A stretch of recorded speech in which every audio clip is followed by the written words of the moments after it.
1.5 लाख लोग संसद घेरने निकल पड़े हैं। क्या मोदी सरकार के लिए बज गए खतरे की घंटी? सोनम वांगचुक की एक अपील ने बढ़ा दी मोदी शाह सरकार की टेंशन। जी हाँ दोस्तों, अगर सच में 1.5 लाख लोग जंतर मंतर से संसद की ओर कूच करते हैं तो सोचिए राजधानी दिल्ली का माहौल कैसा होगा। क्या सरकार इतनी बड़ी भीड़ को संभाल पाएगी? क्या संसद का मानसून सत्र शुरू होने से ठीक पहले देश की राजनीति एक नए मोड़ पर पहुंचने वाली है? और सबसे बड़ा सवाल, क्या सोनम वांगचुक का अनशन अब सिर्फ एक व्यक्ति का आंदोलन नहीं बल्कि पूरे देश की आवाज बन चुका है? सब कुछ बताऊंगी, तो वीडियो को आखिर तक आप लोग जरूर देखिएगा।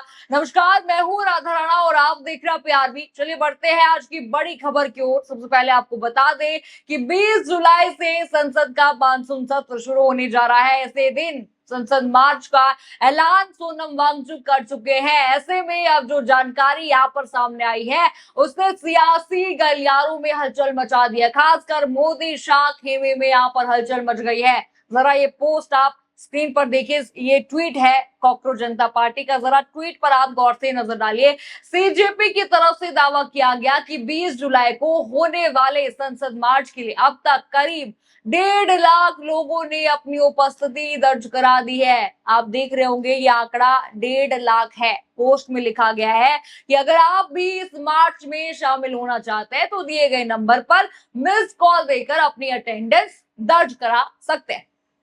आपने देख लिया ट्वीट, यानी दावा ये है कि 1.5 लाख लोग जंतर मंतर से संसद की ओर कूच करने की तैयारी में है। यह आंकड़ा बहुत बड़ा है, 1.5 लाख का। अब जरा सोचिए, जहां संसद भवन है, जहां हर कदम पर सुरक्षा है, जहां हजारों सुरक्षा कर्मी तैनात रहते हैं, अगर वहां हजारों लाखों लोग पहुंचने की कोशिश करते हैं तो हालात वहां पर कैसे होंगे? सवाल सिर्फ भीड़ का यहाँ पर नहीं रह गया है। सवाल ये है, क्या सरकार इस प्रदर्शन को रोक पाएगी? क्योंकि देखिए, अभी तक सरकार ने इस मुद्दे पर कोई भी जवाबदेही नहीं दी है, कोई प्रतिक्रिया यहाँ पर नहीं दी है। ना ही मोदी सरकार ने दी है, ना ही अमित शाह सरकार ने दी है, और ना ही धर्मेंद्र प्रधान की तरफ से कुछ प्रतिक्रिया यहाँ पर दी गई। उल्टा दहशतगर्द की बी टीम, इन कॉकरोचों को यहाँ पर बोल दिया गया। याद ही होगा आपको, जिस पर आपको याद होगा राहुल गांधी ने माफी मांगने के लिए कहा था कि आप बच्चों से माफी मांगिए और इस्तीफा दीजिए। लेकिन खैर, माफी तो दूर, यहाँ पर एक ट्वीट तक यहाँ पर नहीं किया गया है। किस तरह से चुप्पी साधी गई है सबको, पूरी देश की जनता को यहाँ पर पता है। लेकिन दोस्तों, इस पूरे आंदोलन के केंद्र में है सोनम वांगचुक, जिनकी तबीयत को लेकर लगातार चिंता बढ़ती जा रही है। अब आइए आपको बताते हैं कि उनकी सेहत को लेकर क्या ताजा अपडेट यहाँ पर चल रहे हैं। जरा डॉक्टरों की रिपोर्ट आप देखिए, स्क्रीन पर देखिए। रिपोर्ट के मुताबिक सोनम वांगचुक पिछले 18 दिनों से अनशन पर हैं। इस दौरान उनका करीब 9 किलो वजन जो है कम हो चुका है। सिर्फ पिछले एक दिन में ही उनका वजन 400 ग्राम घटा है। फिलहाल उनका वजन लगभग 57 किलो बताया जा रहा है। डॉक्टरों का कहना है कि फिलहाल उनकी स्थिति स्थिर है, लेकिन अगले 2 दिन बेहद ही महत्वपूर्ण होने वाले हैं। डॉक्टरों के मुताबिक अभी तक उनकी किडनी काम कर रही है, दिल भी सामान्य रूप से काम कर रहा है, लेकिन अगर अनशन लंबा यहाँ पर चलता है तो किडनी और मसल्स को गंभीर नुकसान पहुंच सकता है। यानी खतरा लगातार यहाँ पर बढ़ता जा रहा है। रिपोर्ट में भी यही कहा गया है। देखिए इस पर देखिए, सरकार से ना ही कोई जवाब यहाँ पर आया, लेकिन सोनम वांगचुक यहाँ पर जो उनके समर्थक हैं वो यहाँ पर चुप नहीं रहे। भले ही सरकार ने कुछ नहीं कहा, लेकिन जो समर्थक है उन्होंने दिल्ली हाईकोर्ट में याचिका दाखिल कर दी। यहाँ जरा ये बड़ी खबर, हेडलाइन आप स्क्रीन पर देखिए। सोनम वांगचुक के अनिश्चितकालीन अनशन पर दिल्ली हाईकोर्ट गंभीर, केंद्र और दिल्ली सरकार से कल तक मांगा जवाब। हेडलाइन आप देख चुके हैं। सोनम वांगचुक के अनशन को लेकर दिल्ली हाईकोर्ट में याचिका दायर हो चुकी है। याचिका में मांग की गई है कि किसी भी तरह उनका अनशन खत्म कराया जाए ताकि उनकी जान को खतरा ना हो। दिल्ली हाईकोर्ट ने इस मामले को गंभीर मानते हुए सुनवाई स्वीकार कर ली है। और आपको बता दें, दिल्ली हाईकोर्ट में केंद्र और दिल्ली सरकार से जवाब यहाँ पर मांगा गया है। तो देखते हैं सरकार कब तक यहाँ पर जवाब देती है और क्या यहाँ पर जवाब जो है मोदी सरकार देती है, क्योंकि जवाब तो अब देना पड़ेगा। हाईकोर्ट ने जवाब मांग लिया है तो जवाब तो अब दोनों को यहाँ पर देना पड़ेगा। लेकिन दोस्तों, सबसे बड़ी बात तब सामने आई जब खुद सोनम वांगचुक ने लोगों से बात की। कमजोर आवाज, मुश्किल से वो बोल पा रहे हैं, लेकिन जो उन्होंने कहा उसने पूरे आंदोलन को नई दिशा दे दी है। जरा सुनिए उन्होंने क्या कहा, उनका वीडियो आप देखिए स्क्रीन पर। नमस्कार साथियों, बड़े मुश्किल से आज फिर आप लोगों से जुड़ पा रहा हूँ 18वें दिन, क्योंकि आप लोगों के हज़ारों संदेश आए कि मैं अनशन तोड़ दूँ, कुछ खा लूँ। बड़े बुजुर्ग नेतागण आकर मुझे कोई प्यार से कोई गुस्से में बोल रहे हैं, और कुछ ने तो अदालत से अपील की है कि सरकार मुझे ज़बरदस्ती खाना खिलवाएं। दो बातें हैं, पहला तो अगर मैं खा भी लूं तो उससे क्या बदलेगा और क्या संदेश जाएगा? सरकार को तो यही संदेश जाएगा कि जवाबदेही की ज़रूरत नहीं है, वो बैठ जाते हैं, वो चले जाते हैं। और दूसरी बात, मेरी हालत कुछ ऐसी भी नहीं है कि मैं 2-4 दिन में मर जाऊं।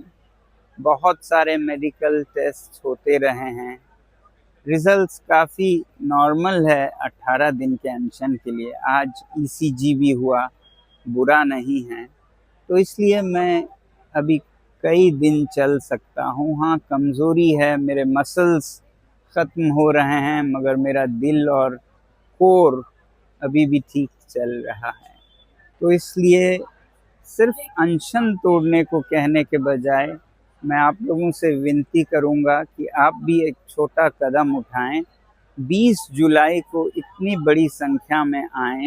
देखा आपने उनका वीडियो, उन्होंने कहा लोग मुझे कह रहे हैं कि मैं अनशन तोड़ दूं, कुछ लोग प्यार से कह रहे हैं, कुछ गुस्से में कह रहे हैं, कुछ अदालत से यहाँ पर कहलवा रहे हैं सरकार मुझे जबरदस्ती खाना खिलाए। लेकिन मैं पूछना चाहता हूं, अगर मैं खाना खा भी लूं तो बदलेगा क्या?